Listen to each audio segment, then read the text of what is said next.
Salut à toutes et à tous, c'est le Rebelle Capitaliste, j'espère que vous allez bien. Aujourd'hui, je voulais faire un point d'étape sur, je dirais, l'arbitrage entre le pétrole et l'or. Vous savez que ce sont deux actifs que je suis beaucoup, régulièrement. Personnellement, je suis très fortement surpondéré sur le pétrole, je suis extrêmement bullish sur le pétrole depuis plus d'un an.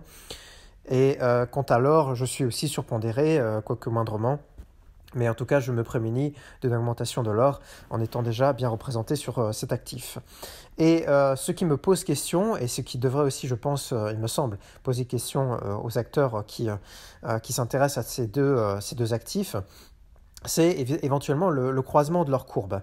Parce qu'il semble que le pétrole aujourd'hui monte assez fortement, mais il risque d'être volatile, et quant à l'or, il stagne, mais risque d'augmenter.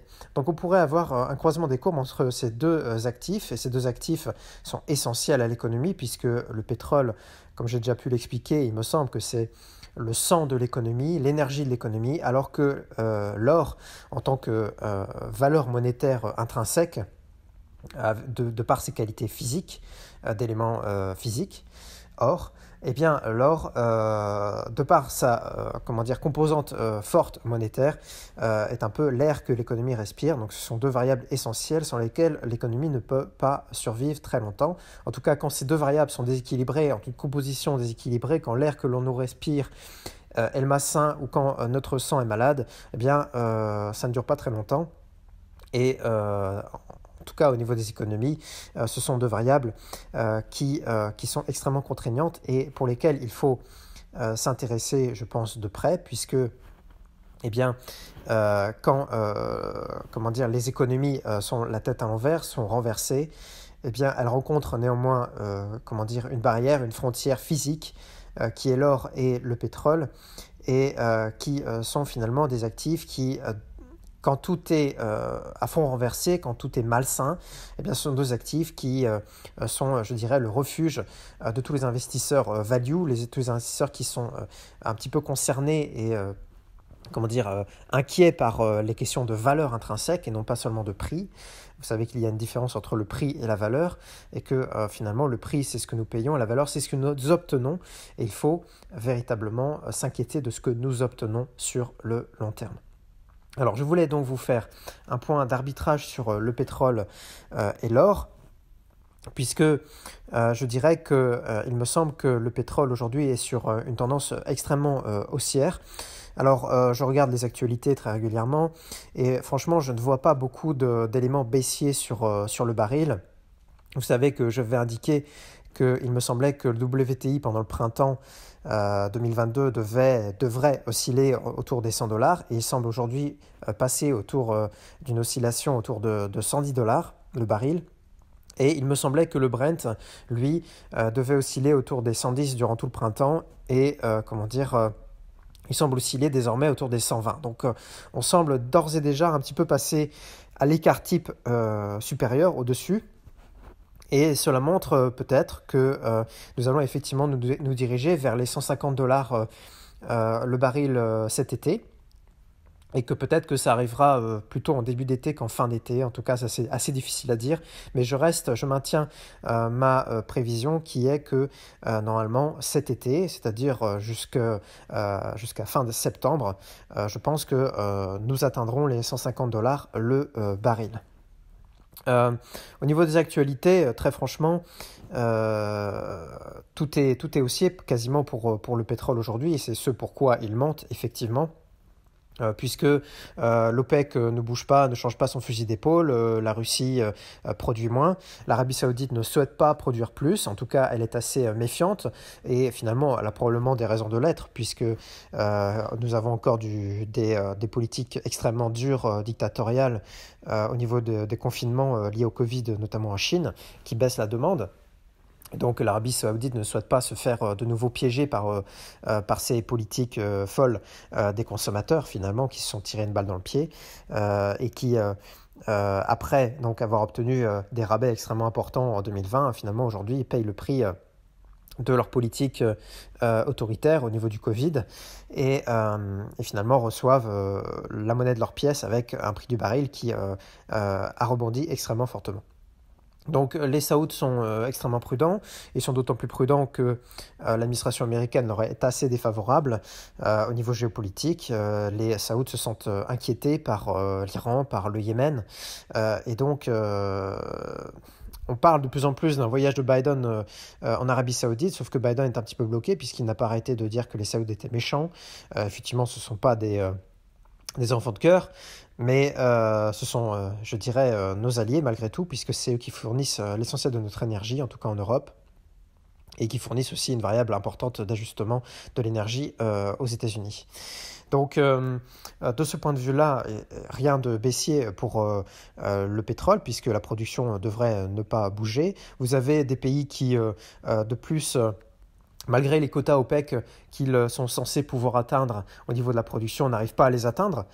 C'est le cas au niveau de l'Afrique de l'Est, avec tous ces problèmes de sécurité, des problèmes d'investissement. Donc, on a du mal dans cette région de l'Afrique à répondre, à atteindre les objectifs OPEC au niveau de la production. C'est le cas de la Libye, qui a énormément de problèmes, avec des fuites, avec des problèmes d'entretien, de maintenance, des problèmes de sécurité. Donc, la Libye non plus n'arrive pas à remplir ses quotas OPEC. Le Venezuela est toujours dans le marasme économique. L'Iran, eh bien, il n'y aura pas d'accord avec l'Iran, ça je le maintiens. Même si de temps en temps ça reparaît parce que le pétrole, le baril a gagné 10-15 dollars et donc on recommence à parler de l'accord avec les Iraniens, parce que ça me semble extrêmement improbable puisque l'Iran pose des problèmes vraiment très importants au niveau sécurité dans le Moyen-Orient. Vous n'avez absolument aucune garantie aujourd'hui sur le nucléaire iranien, donc ça semble extrêmement improbable que le Sénat américain puisse ratifier quoi que ce soit sur un accord iranien. Donc là-dessus, je pense que nous ne verrons rien venir de plus. L'Iran, au niveau de sa production, est déjà un peu au taquet. C'est-à-dire qu'on attend monts et merveilles d'un accord avec l'Iran, mais finalement, le pétrole iranien est déjà complètement sur le marché aujourd'hui, puisque l'Iran, depuis tout ce temps, depuis toutes ces années, a eu le temps de se retourner vers la Chine, vers d'autres consommateurs. Et un accord avec l'Iran, effectivement, débloquerait des capitaux qui leur permettraient d'investir et d'augmenter la production, mais ça ne se ferait qu'au bout de 2-3 ans. Et donc finalement, au niveau du choc pétrolier que nous sommes en train de vivre, ça n'aurait qu'un impact extrêmement marginal, il me semble. Vous avez toujours les taux de déplétion que l'on connaît, c'est-à-dire la baisse de productivité des puits de pétrole dans le monde entier, que ce soit d'abord en mer du Nord, mais aussi aux États-Unis.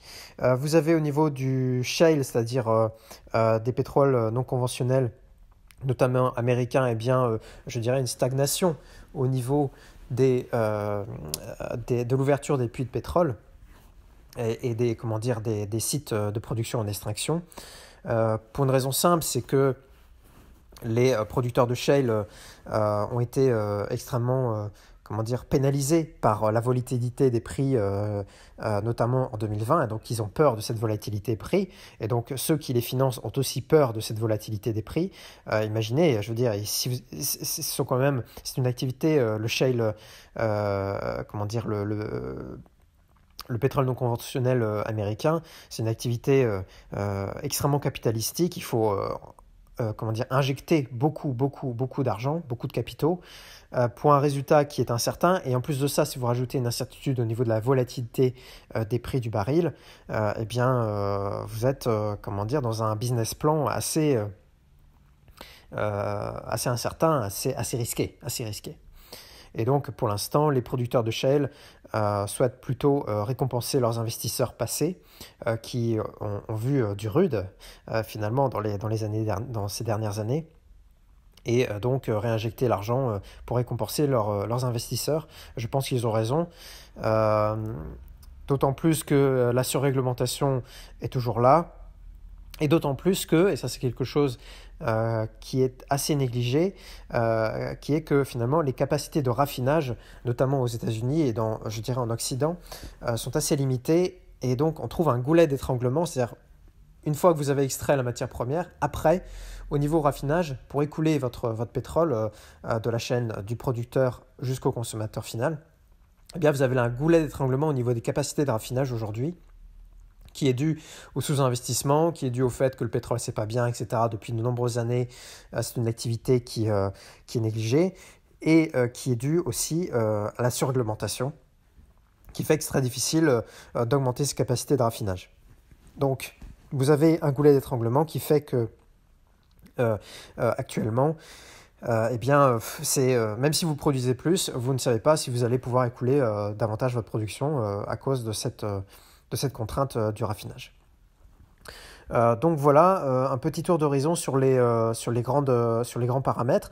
Et puis, alors le grand paramètre restant, donc là j'ai parlé beaucoup de production, et ben c'est la demande. La demande reste soutenue par des politiques des politiques volontaristes, des politiques d'endettement au niveau de l'Occident, des politiques d'aide publique. Donc on injecte des aides pour soutenir le consommateur, donc limiter artificiellement la hausse du prix à la pompe. Sauf que cette limitation artificielle soutient la demande artificiellement. Et donc la demande a tendance à se maintenir à des taux très élevés. Donc je voyais récemment un article concernant la position de Citi, la banque américaine. La banque américaine qui nous explique dans un article récent, donc du 1er juin, que selon elle, le prix du baril est surévalué de au moins $50. Et je trouve que cet article est vraiment représentatif de l'erreur d'analyse qu'il y a souvent, je dirais, chez les économistes et chez les financiers, qui ne voient pas la composante inflation du prix du pétrole. Et donc la Citi nous explique que pour elle, le prix, le soft spot, le prix doux, le prix qui conviendrait à tout le monde, c'est $70 le baril. Donc aujourd'hui, en effet, nous sommes entre 110 et 120 dollars le baril, donc on est, selon eux, largement surévalué. Et c'est un prix que j'avais retrouvé aussi chez l'expert en pétrole Anas Al-Hadji, qui a un très bon fil Twitter, et qui nous expliquait pendant plusieurs mois, notamment fin 2021, il avait épinglé un tweet où il expliquait que le soft spot, le prix doux qui permettrait à tout le monde de s'y retrouver, le prix qui permettait non seulement aux producteurs de se payer, mais aussi aux consommateurs de ne pas trop souffrir du prix du baril, c'était 68-74 dollars le baril. Et donc, on est finalement sur cette même analyse au niveau de la Citi, Citibank, qui donc situe le soft spot au niveau de 70 dollars. Depuis, Anas Al-Hadji a retiré son tweet parce qu'évidemment, il s'est trompé et lourdement. Il était bearish et on a été extrêmement bullish, donc on a gagné 50 dollars effectivement depuis 2021 minimum. Et donc, quelle est la nature de son erreur ? Eh bien, la nature de son erreur, c'est d'avoir, sous-estimé la composante inflation du pétrole. Donc, si il y a de l'inflation, eh bien, tous les actifs ont tendance à s'inflater, et donc le pétrole d'abord aussi, puisque c'est le sang de l'économie. Sa deuxième erreur, c'est au niveau de la demande. Nous n'avons pas eu de destruction de demande parce que les États, précisément, ont injecté de l'argent, se sont endettés pour soutenir le consommateur. Et donc, le consommateur étant soutenu, eh bien, il a continué à utiliser, comme avant, le pétrole, l'essence, le diesel, etc. à la pompe, et à faire son plein comme avant sans trop se restreindre, à partir en vacances, à se déplacer, etc. Et donc, il me semble ici qu'il y a une incompréhension de Citibank et d'Anas Al-Hadji, qui est un excellent expert, je dirais, sur les composantes techniques du pétrole, mais peut-être un peu moins financière. Et je dirais que l'erreur, finalement, est d'oublier que la demande est toujours potentiellement infinie. La demande est toujours potentiellement infinie. Donc si vous soutenez la demande, évidemment qu'elle va être élastique autant que faire se peut. Autant qu'elle peut le faire, elle sera élastique. Donc si vous la soutenez à plus 20%, eh ben, elle ira à plus 20%. Elle ne s'arrête qu'au moment où elle trouve une contrainte sur l'offre.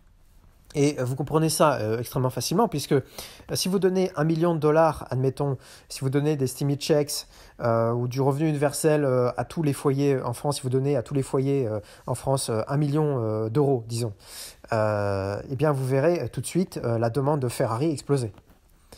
La demande de Ferrari, par exemple, va exploser. Mais c'est pas pour ça que les Ferrari vont sortir si facilement que ça des entreprises. C'est difficile de construire une Ferrari, c'est compliqué, ça demande des matériaux, etc. C'est énormément de contraintes au niveau de l'offre. Et donc, vous voyez bien que si vous donnez 1 million ou 10 millions ou je sais pas, 100 millions à chaque foyer, eh bien, il va adapter sa consommation, sa demande, comment dire, à ce niveau de capitaux qu'il va obtenir, mais cette demande va se retrouver très rapidement contrainte par l'offre. Voilà. Donc c'est l'offre qui contraint la demande et pas l'inverse. Et c'est là que fait l'erreur, c'est là que Citibank fait cette erreur, c'est que Citibank considère que la demande va se limiter d'elle-même, je dirais, va diminuer d'elle-même comme par magie. Or, si elle est soutenue par les États et si elle continue d'être soutenue par les États, comme on l'a vu récemment en France, où on vient d'annoncer que l'aide de 18 centimes serait reconduite durant tout l'été, eh bien, je ne vois pas ce qui pourrait limiter cette même demande. Donc, la demande va rester infinie par rapport à l'offre qui, elle, est extrêmement contrainte pour les raisons que je viens de dire tout à l'heure. L'Arabie Saoudite qui ne va pas produire plus, l'Iran qui ne va pas produire plus, la Russie qui produit moins, certains pays qui ont du mal à produire comme la Libye, l'Afrique de l'Ouest, etc. Les États-Unis aussi pour des raisons réglementaires et comment dire de rentabilité du capital et de prime de risque. Donc voilà, toutes ces raisons font que il me semble que le pétrole est sur une tendance vraiment très très haussière. Et donc, je maintiens que nous pourrions aller jusqu'aux $150 cet été, et peut-être même plus, parce que en économie, nous sommes sur des phénomènes parfois non linéaires, où vous avez comment dire, des exponentiels qui se créent, des effets des cercles vicieux ou des cercles vertueux qui se créent, c'est selon. Et dans ce cas, vous pouvez avoir de l'overshooting. Et je pense que la City, si elle est bearish, va vraiment beaucoup perdre d'argent sur ce pari, puisque non, le pétrole, le baril ne va pas retourner à $70, puisque la demande va continuer à être soutenue et la production ne va pas augmenter comme ça, comme par magie, puisque c'est extrêmement difficile de le faire. Et donc, si nous regardons ce graphique au niveau des prix du pétrole, eh bien, alors d'abord, prêtez attention au fait que c'est un graphique logarithmique, donc comment dire, les graduations sont de plus en plus rapprochées, hein, donc c'est pas un graphique linéaire, c'est un graphique logarithmique, donc ça a tendance à tasser les prix sur le dessus. Donc si comment dire, on cache ce graphique et si on le regarde seulement sur la partie entre $40 et 180, eh bien vous voyez que on est aujourd'hui, et peut-être pas du tout, à la fin de ce rallye haussier sur le pétrole, et que vu, comment dire, le fait que nous avons une inflation historique, hein, qui est entre 10-15%, ce qui est vraiment la nouveauté par rapport, comment dire, aux crises, aux chocs pétroliers que nous avons connus donc, dans les années 70, vous voyez cette augmentation assez importante entre le milieu des années 70 et 1980, et puis aussi entre, je dirais, l'année 2000 et 2008, au moment de la crise financière. Eh bien, la différence entre aujourd'hui et ces deux situations, c'est qu'aujourd'hui, nous avons une inflation beaucoup plus forte que ces deux précédentes crises, ces deux précédents chocs pétroliers. Et donc, cette inflation devrait doper la hausse du pétrole, d'autant plus que nous avons des risques géopolitiques qui aussi sont inconnus depuis 2008, avec cette guerre mondiale qui est en cours entre la Russie et l'Occident, et bientôt entre la Chine et l'Occident.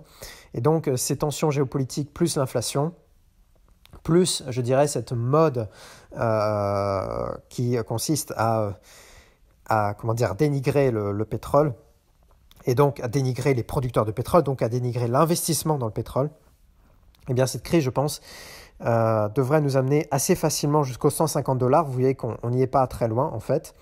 Et comme je vous disais, il est fort probable qu'on overshoot. Regardez en 2008 ce qui s'est passé. On est allé jusqu'à $180 en 2008. Alors si on allait jusqu'à $180 en 2008, on pourrait très bien aller jusqu'à $200, je pense, en 2022. Ou en début 2023, en tout cas, je pense que dans l'année, on devrait être à $200 sur le pétrole. Donc, à vous de voir, parce que au niveau investissement, nous avons déjà bien retracé. Donc, effectivement, il y a quand même des risques. On ne sait jamais ce qui peut se passer, hein. Peut-être que l'Arabie Saoudite, sous la pression américaine, pourrait changer son fusil d'épaule. J'ai du mal à le croire. Mais bon, peut-être qu'elle pourrait se dire, pour ces problèmes de sécurité, l'Iran qui commence à créer des difficultés, etc., les États-Unis qui commencent à être un petit peu plus à l'écoute des problèmes des Saouds. Peut-être que les Saouds pourraient réouvrir les vannes, encore que ça ne se ferait pas si facilement que ça. Mais bon, je ne le vois pas venir et donc très sincèrement, il me semble que le pétrole est vraiment très bullish, très haussier sur les 6 prochains mois. Et en tout cas, pour ma part, c'est le pari que je fais. Donc l'or noir me semble être sur une dynamique très haussière. Alors pour revenir donc au sujet, premier de mon podcast, qui est l'arbitrage avec le pétrole et l'or, eh bien pour s'intéresser désormais à l'or, je dirais que avec ce graphique, je dirais que sur l'or, nous sommes sur une stagnation. Alors cette stagnation, donc depuis 2020, nous oscillons autour de 1800, 1850 dollars l'once d'or. Alors évidemment, ça peut sembler contre-intuitif puisque nous sommes sur une inflation qui ne cesse de flamber et l'or stagne. Là, l'or a des performances assez médiocres. Probablement que c'est lié au fait que l'essentiel d'investisseurs pensent encore que la Fed souhaite véritablement, sincèrement lutter contre l'inflation et peut-être qu'ils pensent aussi que la Fed est capable de lutter contre l'inflation. Je pense que c'est une erreur, mais si les marchés le croient encore, eh bien ça a tendance à limiter l'envolée de l'or puisque on ne va pas jouer l'or si on pense que la valeur du dollar va être renforcée par la lutte contre l'inflation liée à une politique énergique de la Fed. Pour l'instant, les investisseurs en sont là. Alors, je voulais faire un point sur la dynamique, je dirais, psychologique liée à l'or et revenir donc faire un petit peu d'histoire pour justement mettre un petit peu plus en contexte l'évolution du prix de l'or. Par rapport à ce que je viens de vous dire, là je viens de vous énoncer, je dirais, des éléments d'explication assez court-termistes sur la psychologie des investisseurs, mais il y a derrière les investisseurs eh bien, toute la foule, toute la population, le peuple, et c'est bien le peuple qui fait l'économie. Les masses font l'économie. Les investisseurs ne sont que la tête de la vague, finalement, la pointe de l'iceberg. Mais là-dessous, il y a, je dirais, toutes ces masses et toute la psychologie des foules. Et si vous faites un petit peu d'histoire, vous constatez, au niveau de l'or et de l'inflation, qu'il y a un gros délai entre le moment où vous admettez qu'il y a de l'inflation, et que cette inflation est durable. Et donc, ça, c'est quelque chose qui a été validé en début 2022. Donc, en 2021, on nous expliquait que l'inflation était transitoire, que ça allait passer, que c'était lié au Covid, etc., les chaînes de production. Et on a bien vu que ce n'était pas le cas, puisque l'inflation est due à une création monétaire, et que cette création monétaire, elle continue d'augmenter. C'est pas parce qu'on a augmenté légèrement les taux au niveau de la Fed que la création monétaire ne se poursuit pas, puisque la Fed continue à avoir un énorme bilan au niveau des achats d'obligations US. La Fed continue à avoir des taux réels négatifs, c'est-à-dire que les taux nominaux Fed sur l'ensemble de la courbe des taux sont inférieurs à l'inflation, donc on a des taux réels qui sont négatifs. Et tant qu'on a des taux réels qui sont négatifs, eh bien on crée de la monnaie. Eh bien, nous constatons, au-delà de ces considérations, qu'il y a un gros délai historiquement entre le moment où on constate qu'il y a de l'inflation. Et donc, on a constaté qu'il y avait de l'inflation permanente, durable et délétère, je dirais, en ce début d'année 2022, et le moment où il y a une véritable peur de l'inflation qui s'installe, une véritable, je dirais, culture de l'inflation qui s'installe dans les process de consommation de la population, et, in fine, une panique au niveau de l'inflation. Et donc, il y a un vrai délai entre le moment où on saisit ce qui se passe et le moment où on commence à en avoir peur. C'est un peu comme un tsunami, c'est-à-dire qu'il y a un vrai délai, entre le moment où vous voyez la vague au loin et le moment où vous comprenez que cette vague est beaucoup plus grosse que prévu, puisque se rapprochant du rivage, la taille de la vague ne cesse d'augmenter exponentiellement, et le moment où vous constatez donc que c'est un danger pour vous, pour votre peau, pour vos actifs, pour votre richesse, pour votre niveau de vie, pour vos enfants, etc., etc. Et pour simplement le fait de pouvoir remplir son frigo, le fait de pouvoir remplir de faire le plein au niveau de sa voiture, etc. Donc il y a un délai entre le moment où vous saisissez le problème et le moment où vous l'intérioriser, je dirais, au moment où vous commencez à paniquer. Et c'est ce qu'on a constaté dans les années 60-70, puisque vous avez commencé à avoir de l'inflation vraiment très forte, je dirais dans les années 60, et dans les années 68, 69, 70, on savait qu'il y avait de l'inflation, qu'elle était forte, et on n'a rien fait quasiment contre ça. Et on a commencé vraiment à avoir peur de l'inflation à partir de 71. Alors effectivement, il y a eu aussi un catalyseur qui a été, je dirais, le choc pétrolier. Mais le choc pétrolier des années 70 a aussi été amené par le fait que les producteurs de pétrole commençaient à en avoir assez d'être payés en monnaie de singe par les Américains. Voilà. Donc ils ont commencé à revoir leurs prix, les Iraniens, les Saouds, etc. Parce qu'ils commençaient à être payés en monnaie de singe par les Américains. Donc ça commençait à bien faire, quoi. Donc il y a aussi, au-delà du fait que dans les années 70, vous avez eu, je dirais, une diminution de la dérivée sur la production de pétrole, parce que vous avez eu une augmentation de la déplétion finalement sur le pétrole, sur les puits de pétrole à ce moment-là. Donc il y avait une réalité physique sous-jacente au choc pétrolier, mais vous avez eu aussi un déclencheur qui a empiré finalement cette situation, je dirais, physique sur le pétrole, et qui a été donc l'inflation en Occident, et qui a poussé les producteurs pétroliers à réviser fortement leur prix à la hausse, notamment le Shah d'Iran, qui l'a payé de sa place, je dirais, mais pas que lui. Enfin bref, il y a eu ce choc pétrolier dans les années 70, mais ce n'est pas ce choc pétrolier qui explique fortement la peur de l'inflation dans les années 71, 72, 73, etc. Mais véritablement l'inflation elle-même, la création monétaire.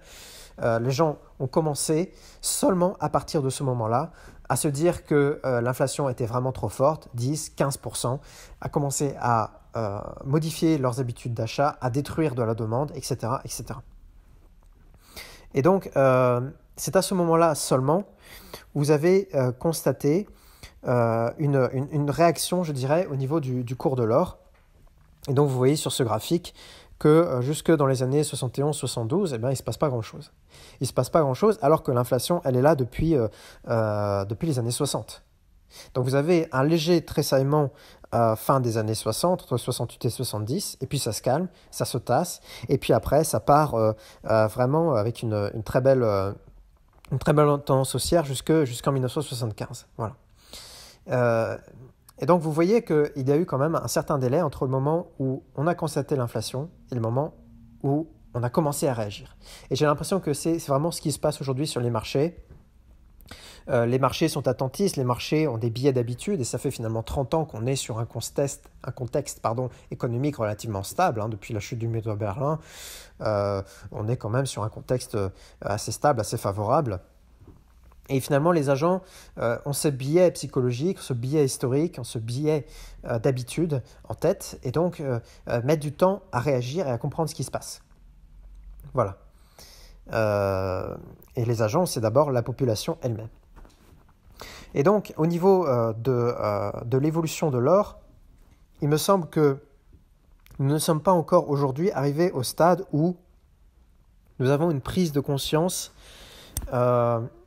importante, effective, je dirais une intériorisation de ce problème de la part de l'essentiel de la population. L'essentiel de la population commence à voir qu'il y a un problème avec l'inflation, commence à voir les prix augmenter, mais tous les prix n'ont pas augmenté suffisamment encore et de façon suffisamment durable, avec une dynamique suffisamment ancrée pour que les gens commencent vraiment à avoir peur et à modifier leurs habitudes en profondeur au niveau de leur épargne, au niveau de leur consommation, par rapport à cette question de l'inflation. Donc on commence à voir qu'il y a un problème, mais on se dit que peut-être on va s'en sortir, puisque on est toujours comme ça, on se dit qu'on va toujours s'en sortir avec la réalité, qu'il y aura toujours... Voilà, ça va se calmer de soi-même, etc. Ça va aller, il n'y a pas de souci. Et souvent, effectivement, c'est une stratégie qui marche bien. De rien faire souvent permet de résoudre des problèmes. En tout cas, un certain nombre de problèmes au niveau collectif. Sauf que là, non, je ne crois que ce ne sera pas le cas, puisqu'on est allé trop loin. Et que même nos capacités de rebond, notre intelligence, notre énergie ne permettra pas de surmonter cette crise sans changer fondamentalement un certain nombre de choses et nos mauvaises habitudes d'abord. Et donc, cette croyance, je dirais cet instinct qui consiste à penser que ça va bien se passer, que ça va aller tout seul et que, bon, ok, on a une inflation maintenant, mais bon, dans 6 mois, ça devrait aller. Et puis, de toute façon, les producteurs, ils vont devoir se calmer, puisqu'à un moment donné, ils vont comprendre qu'on ne peut pas, etc. Et puis, les producteurs, ils sont méchants, ils augmentent leur prix, mais bon, ils ne pourront pas toujours le faire, etc. Les gens n'ont pas compris que le problème était vraiment sous-jacent, était lié à la création monétaire, était lié à notre avidité collective d'avoir de l'argent facile, etc. Et donc, pour l'instant, ils rejettent ça sur les producteurs, sur la Russie, enfin, sur des éléments conjoncturels, je dirais. Pour l'instant, ils n'ont pas saisi que c'était un élément structurel, l'inflation forte et permanente. En tout cas, durable. Et alors au niveau timing, c'est assez difficile évidemment de l'anticiper puisqu'on est sur de la psychologie de foule, donc il y a sa part d'irrationnel. Mais je pense que quand même, premièrement, l'explosion du prix du baril, si on arrive à 150 € le prix du baril, là il y aura une prise de conscience, déjà une première prise de conscience. Donc ça peut arriver dans les 6 mois. Mais entre le moment où il y aura cette nouvelle prise de conscience, nouveau choc, je dirais, psychologique, et le moment où on va vraiment avoir peur de l'inflation, je pense qu'il faudra attendre 2023. Je pense que pour un départ vraiment impressionnant et significatif de l'or, je pense qu'il faudra attendre 2023. Je pense que nous n'aurons pas de phénomène de peur, de phénomène de psychologie collective sur la monnaie, sur le sentiment de l'affaiblissement profond de la monnaie liée à l'inflation avant 2023. Ce sont quand même des phénomènes extrêmement lourds, extrêmement structurels, de fond, qui demandent du temps. Et donc, il est possible que l'or aille jusqu'à $2000, revienne jusqu'à $2000 en 2022, mais je pense qu'avant un départ vraiment très haussier et un rallye sur l'or, il faudra attendre 2023, mais je pense qu'en 2023, c'est assez probable. Alors si vous regardez ce graphique de près, vous savez peut-être que les marchés, l'évolution des prix sur les marchés, ces marchés qui sont devenus très financiarisés depuis 20 ans, et ça c'est une nouveauté, et qui ont dû et donc pu être étudiés par certains mathématiciens et physiciens depuis quelques décennies, eh bien, ces marchés sont parfois non linéaires, sont chaotiques. Et je vous conseille la lecture des ouvrages de Benoît Mandelbrot, qui est un mathématicien qui travaille sur la non-linéarité, les phénomènes non linéaires, sur les fractales, etc., sur la théorie du chaos, et qui le fait de façon extrêmement détaillée, pointue et mathématique. Et donc il a écrit un livre sur la finance que je vous mettrai en description de cette vidéo, où il explique que les marchés sont fractaux, c'est-à-dire qu'ils sont non linéaires, c'est-à-dire que vous pouvez avoir des situations vraiment exceptionnelles à la hausse ou à la baisse, vous avez vraiment des ruptures très fortes qui n'étaient a priori pas prévisibles, qui sont, je dirais même, intrinsèquement imprévisibles, parce que liées à une intrication des problèmes, à un ensemble de complexité au niveau de différents critères, de différents indicateurs qui ont une influence réciproque les uns sur les autres, eh bien, vous avez cette non-linéarité, mais en plus de ça, vous pouvez quand même gérer cette non-linéarité en étudiant les chocs et les schémas passés qui eux-mêmes étaient soumis à la non-linéarité, mais qui permettent de retrouver un petit peu d'ordre dans le chaos. Donc vous avez des schémas dans le chaos qui émergent, et ces schémas, ce sont les fractales de Mandelbrot, etc., puisque dans les systèmes non linéaires, vous retrouvez quand même des régularités et de la linéarité.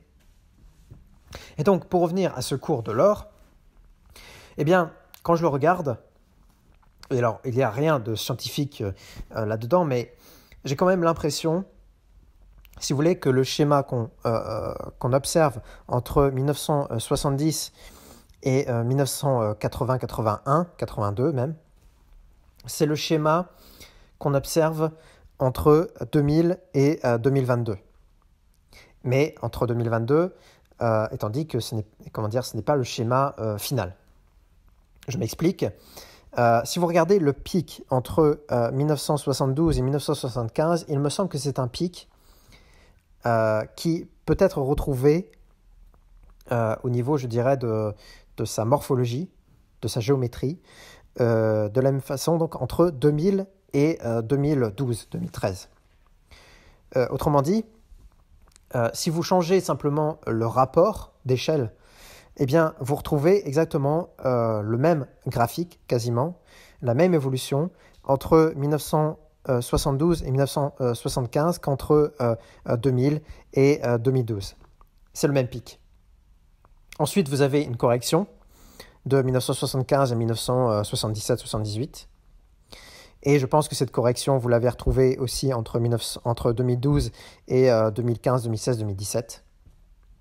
Toujours avec un rapport d'échelle gonflé, je dirais, à partir des années 2000, puisqu'on a cette inflation à partir des années 2000 qui a tendance à faire flamber, à faire inflater tous les prix. Mais finalement, c'est la même dynamique, la même morphologie. Et le pic entre 1977 et 1980-81, je pense que c'est le pic que nous sommes en train de constater, simplement de discerner, de commencer à discerner entre, je dirais, 2019, 2018, 2019 et 2022, et qui devrait nous amener en 2023, je pense, à une flambée au niveau du prix de l'or, qui devrait nous amener au-delà du graphique, en fait, au-delà des 3000, au-delà des $3000. Voilà. Si on refait ce même rapport d'échelle entre 1970 et 1981-82, si on reproduit ce graphique avec une échelle plus importante, grossie, je dirais, inflatée, sur le graphique de 2000 et des années 2020, je dirais, eh bien, vous pouvez tout à fait vous dire que si le prix a évolué de 200-250 en 1971 à 2200 en 1980-81, eh bien, il est fort probable que les prix qui étaient de 400 dans les années 2000, en tout cas début des années 2000, eh bien, si on reproduit ce x10 en fait, qui a été constaté entre 1970 et 1981, eh bien, vous pouvez a priori vous dire que ce x10, on va le retrouver aussi entre 2000 et 2023, peut-être 2024, et donc devrait nous amener de 400 à 4000. Ça paraît extraordinaire, mais vous voyez bien que, imaginez, vous cachez le graphique vous êtes en 1978-79. Qu'est-ce qui pouvait vous dire qu'à l'époque, on allait monter jusqu'à 2846 $, au plus haut? Parce que vous voyez, c'est quand même jusque-là qu'on est monté. Ça a overshooté énormément, incroyablement. Il y a quelqu'un dans les années, en 1980-81 qui a acheté son once d'or à 2846 $. Alors que en 1975, il l'aurait acheté 600. Remettez-vous donc sur le graphique et peut-être cachez cette évolution après 1977. Qu'est-ce qui pouvait vous dire à ce moment-là que vous alliez aller aussi haut en 1980-81? Et pourtant, c'est là que nous sommes allés. Et donc, faites cet effort, cette expérience de pensée avec le graphique à partir de 2000 et jusqu'à aujourd'hui, et reproduisez ce rapport d'échelle inflaté, donc avec les mêmes proportions que ce qui s'est passé entre 1970 et 1981, eh bien, je pense que vous allez très facilement au-delà de 4000 $ l'once d'or. Voilà. Et je pense qu'il est probable que ce soit en 2023 que ça se passe. Ou si ce n'est en 2023, en 2024, pour la raison qu'il y a ce délai assez fort, assez long, entre le moment où on constate l'inflation et le moment où on en a vraiment peur, il y a vraiment une panique sur l'inflation, vraiment où la vague arrive sur vous. Et vous constatez et vous comprenez que ça va mal se passer pour vous. Voilà. Eh bien, ce délai, on le constate, depuis 2021, on sait qu'il y a de l'inflation, on la constate dans les prix de l'immobilier, dans tout un tas de prix, et pour l'instant, on ne fait rien. Mais ça fait déjà presque 18 mois que ça dure. En plus, l'inflation, vous l'avez finalement depuis les années 2000, puisque nous créons de la monnaie depuis 2001, plus précisément. Nous créons de la monnaie, donc de l'inflation, depuis les années 2000. Donc ça fait assez longtemps qu'on a ce problème. Donc c'est, il me semble, ce qui explique la hausse entre 2000 et 2012. Cette hausse assez importante. Mais je pense que nous n'avons rien vu de la hausse vraiment verticale de l'or, puisque pour l'instant, nous avons une inflation, on fait avec, on paye l'inflation en s'endettant. Pour l'instant, ça marche, ça roule, mais ça va évidemment s'arrêter, puisque le pétrole, lui, on ne peut pas le créer comme ça à coup de baguette magique. C'est difficile d'aller chercher du pétrole. Il faut s'y filer, il faut vraiment y aller, il faut mettre des capitaux, il faut retrousser ses manches. Et ça, c'est une contrainte qu'on ne va pas pouvoir contourner aussi facilement que de s'endetter, mettre des lignes de crédit sur les banques, baisser les taux, etc. C'est facile, c'est facile. On a fait ce qui était facile. Maintenant, on n'a plus de solution facile. Donc, on va connaître cette crise et je pense que c'est ce qui va amener vraiment une verticale sur le prix de l'or et aussi sur l'argent. Peut-être que l'argent va même overshooter l'or à un moment donné au niveau de sa hausse, des proportions de sa hausse. Nous verrons bien, l'or est toujours un peu cyclotimique, comme je disais. Et donc, il est un peu monomaniaque, donc il réagit de façon moins douce, je dirais, que l'or. Mais l'argent pourrait aussi très fortement augmenter en 2023. Donc, pour revenir sur l'arbitrage, qui était donc le thème essentiel premier de ma vidéo et qui donc nécessitait tous ces développements préalables, je m'en excuse qui ont peut-être été un petit peu longs, je vous laisserai en juger, eh bien il me semble, en tout cas c'est mon pari, au niveau de l'allocation d'actifs que je fais, et je suis assez intéressé aussi par éventuellement vos commentaires, vos remarques, etc. sur ce que vous faites, ce que vous pensez. Donc, n'hésitez pas à me dire votre analyse dans les commentaires. Et vous pouvez aussi m'envoyer un mail. Je mettrai le mail auquel nous pouvons éventuellement communiquer dans la description de la vidéo. Eh bien, je pense que ce qui va se passer, c'est une flambée de l'or, du pétrole, donc de l'or noir, en 2022. Et je pense qu'il est très très probable que nous allions au-dessus de $150 dès 2022 sur le pétrole. Peut-être même qu'on va overshooter à $200 dès cette année. C'est pas impossible. C'est pas impossible. Si les choses continuent comme elles sont engagées, c'est pas du tout impossible que les marchés, à un moment donné, déraillent et fassent n'importe quoi et commencent à pricer le baril à $200. Ce ne sera pas durable, mais c'est possible. Donc, jusqu'à ce moment-là, personnellement, je conserverai cette forte allocation d'actifs sur le pétrole. Mais il y a un moment donné où, évidemment, on va trouver cette limite aussi sur le baril de pétrole et sur son prix. Et à ce moment-là, on sera probablement au top. On sera probablement au sommet d'une évolution. Et il ne faut pas oublier que, au moment où vous avez des contraintes sur la production, au moment où vous avez des pics sur la production, au moment où vous atteignez la courbe, le sommet de la courbe en U au niveau de la quantité de production d'une matière première, eh bien, vous commencez à avoir de la volatilité en fait sur le prix des matières premières. Donc, c'est un peu contre-intuitif parce que, si vous voulez, normalement, en toute logique, si les marchés étaient complètement rationnels, quand vous arrivez au sommet de la courbe en U de production et quand vous commencez à dépasser le sommet de cette courbe U, donc quand votre production commence à diminuer, eh bien, vous devriez avoir à ce moment-là une très forte augmentation des prix qui, effectivement, trouve un sommet, mais qui commence simplement après à diminuer lentement. Donc les prix, jusqu'à atteindre le pic de production et à commencer à diminuer, à commencer à aller au-delà de la baisse de la production, à commencer à aller au-delà de ce sommet de la courbe en U de la production, eh bien, à ce moment-là, vous devriez avoir des prix extrêmement élevés, les plus élevés possibles, puisque c'est à ce moment-là que le marché commence à comprendre qu'on a effectivement atteint un pic, que ce pic est réel, et que donc on va commencer à manquer de cette matière première, et que donc cette matière première a vraiment un prix très élevé. Donc à ce moment-là, vous devez avoir une augmentation forte du prix.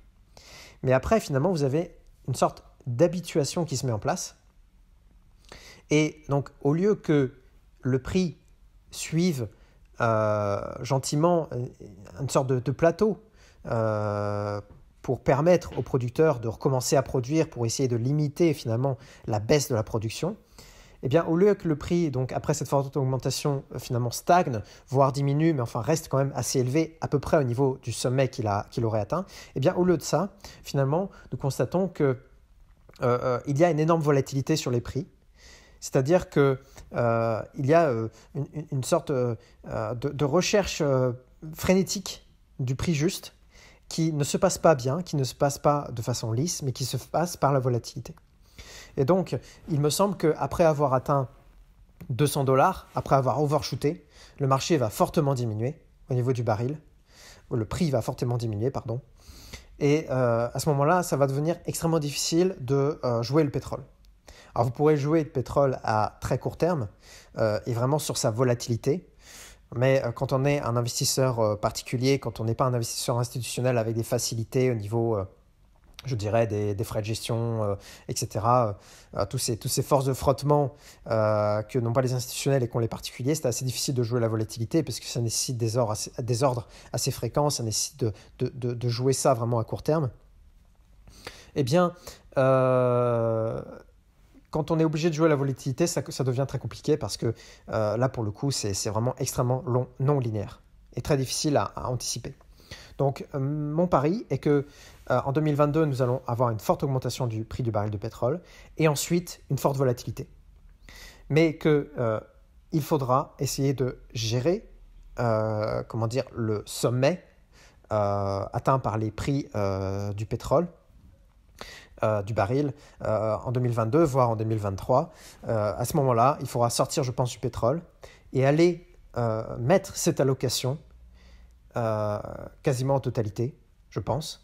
En tout cas, c'est ce que j'anticipe pour ma part, sur l'or, qui lui, à ce moment-là, du fait de la forte augmentation des prix sur l'énergie et de la volatilité et du climat d'incertitude que cela va générer, eh bien, va commencer à bénéficier de la peur, finalement, qui va commencer à monter sur l'inflation et sur la dégradation de nos monnaies, puisque nos monnaies vont finalement, on commence déjà à le constater avec l'euro qui a fortement perdu de la valeur par rapport au dollar à d'autres monnaies, nos monnaies qui vont commencer à vraiment souffrir de cet excès de création monétaire, de plancher à billets, et puis aussi ces excès sur l'énergie. Eh bien, les gens vont commencer à le sentir dans leur pouvoir d'achat, dans leur chair, je dirais. Et à ce moment-là, l'or, je pense, va commencer à frémir. Et je vois ce retournement de tendance entre le pétrole et l'or, je dirais fin 2022, 2023. Très difficile de dire plus précisément. Mais je pense qu'il y aura un moment donné où les courbes vont se croiser, où le pétrole aura fini l'essentiel de sa montée et où l'or commencera à monter de nouveau assez fortement et presque à la verticale.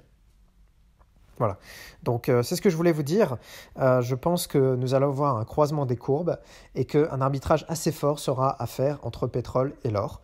Alors si vous êtes déjà sur le pétrole, eh bien écoutez, dites-moi ce que vous en pensez. En tout cas, moi, c'est ce que je vois arriver. Si vous n'êtes pas encore sur le pétrole, eh bien gardez peut-être votre poudre sèche. Vous pouvez jouer un petit peu l'or parce que je pense que quand même il est encore assez sous-évalué. Par rapport, disons, au contexte d'inflation que nous connaissons aujourd'hui. Mais vous pouvez le jouer en tant que, si vous voulez, presque en tant qu'espèce, en tant que placement, en tant qu'option, parce que vous n'allez pas gagner beaucoup d'argent. En tout cas, au tout début, je pense que l'or va continuer un peu à stagner pendant quelques semaines, quelques mois. Évidemment, on est toujours dans une situation d'incertitude sur les marchés. Donc, si vous voulez ne rien rater de l'augmentation de l'or, vous pouvez vous positionner assez rapidement en vous disant que de toute façon, bon, ok, ça va stagner à un moment donné, mais vous prémunissez finalement de l'incertitude sur une future augmentation de l'or. Et puis, vous êtes à peu près sûr de ne pas perdre beaucoup d'argent sur le prix de l'or qui devrait stagner au-dessus de 1800. Et puis, si vous voulez jouer autre chose entre-temps, eh bien, libre à vous, jouer du rendement sur nos actifs. Je ferai une vidéo sur les métaux très prochainement, avant de faire une vidéo plus théorique en fin de semaine. en vous disant que voilà, vous préférez ne pas être en espèces, vous préférez ne pas être en or, qui est une sorte d'option espèce, en attendant que l'or augmente. Vous pouvez jouer donc ces rendements en attendant que l'or commence vraiment à frémir. Dans ce cas-là, je ferai une vidéo, je pense, pour signaler ce moment-là où je pense qu'on commence vraiment à avoir une tendance haussière affirmée et qu'on sort de la tendance flat, stagnante. Et à ce moment-là, donc, il faudra, je pense, fortement aller sur l'or. Je ferai encore une fois donc, une vidéo sur les métaux, puisque vous avez sur les métaux cette contrainte finalement des pics de production, qui sont bien détaillés par notamment l'ASPO, ASPO, pardon, notamment de Jean Laheyrer. Encore une fois, je reviendrai là-dessus sur ces sources dans ma prochaine vidéo sur les métaux. Mais pourquoi je vous dis ça? Parce que quand vous regardez les prix de l'or, eh bien vous voyez qu'on a a priori atteint un pic de production en 2019, que les prix ont été fortement haussiers depuis 1970. Et donc finalement aujourd'hui, on est sur, si on ne regarde que l'analyse technique des courbes, on est quasiment sur un prix de l'or qui est à plus un écart type par rapport à son prix habituel. Donc on pourrait considérer que l'or est un peu cher, qui peut facilement aller autour de 2000 et qu'il peut facilement aller autour de plus 2 écarts types.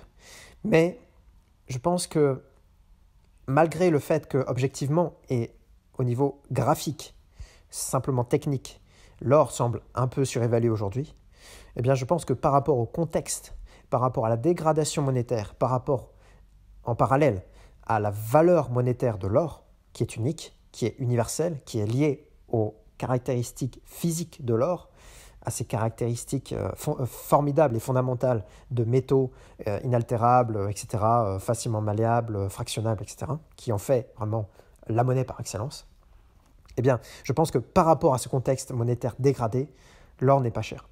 Même si techniquement, il est cher. C'est-à-dire à plus 1, voire 2 écarts types par rapport à sa tendance long terme.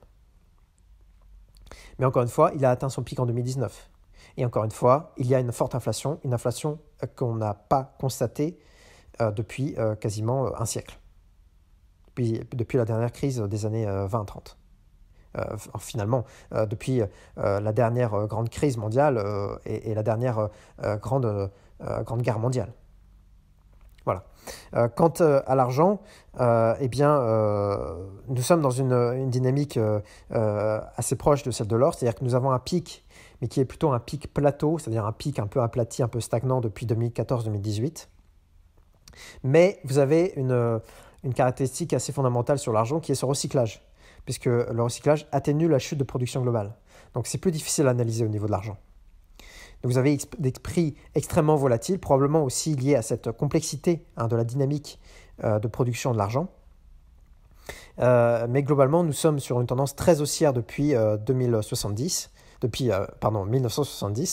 excusez-moi, malgré cette volatilité.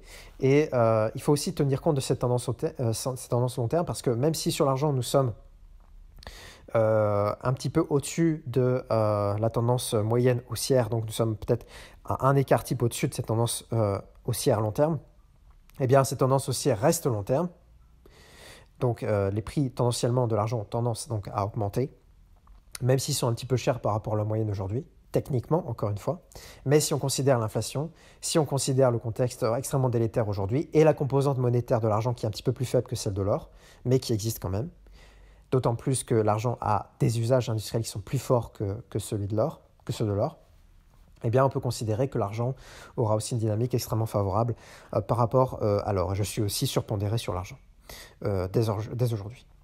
Donc voilà, la finance, c'est mettre ces actifs là où ils vont avoir le plus d'impact possible.